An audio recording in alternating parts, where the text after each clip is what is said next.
Welcome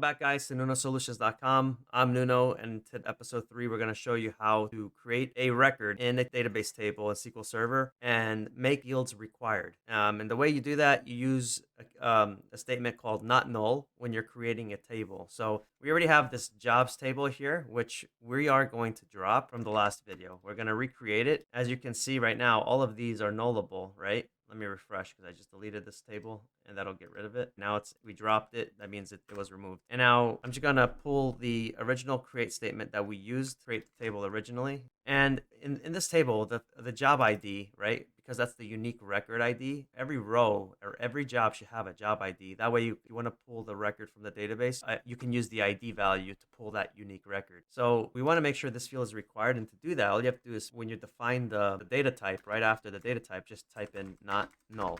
And I'm just going to copy this. I'm also going to make job type not null because it doesn't make sense to add a record without a job ID and a job type. So let me just copy this. And what I'm going to do is just create our original table without the not nulls. And I'm going to refresh our tables directory.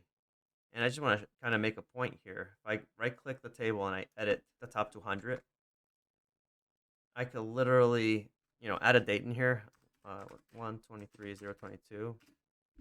And now you can see we have a record, the created date, but you don't have a job type or job ID. Kind of useless data if you ask me. In the real world, job ID, job type would have to be required, and created date should actually be automatically populated for us. And the arrived on site, work started, and work completed are values that get done as the technician arrives on the site to do the job, when he starts to do the work, and then when he completes the work. So let's go ahead and delete this record. Actually, let's just drop the table altogether. To do that, we're going to use a drop table jobs, execute, refresh the tables directory here, and it's gone. And now, by the way, you could toggle this results pane by pressing Control and R. That's how I'm showing and hiding it.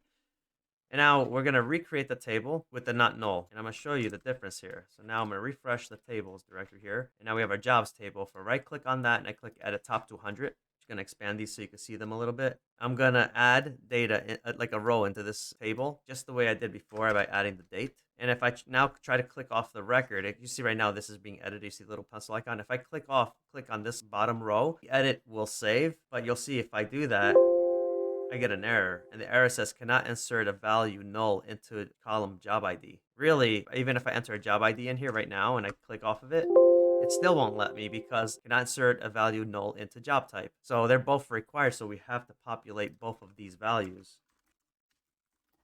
And you can see once these two values are populated, you can insert the record. Now, you can actually insert a record in here without inserting a created date, arrived on site, work started, or work completed, because those fields are not required. So I just wanted to point that out. So that's how you create a table with required fields, guys. Thanks for watching.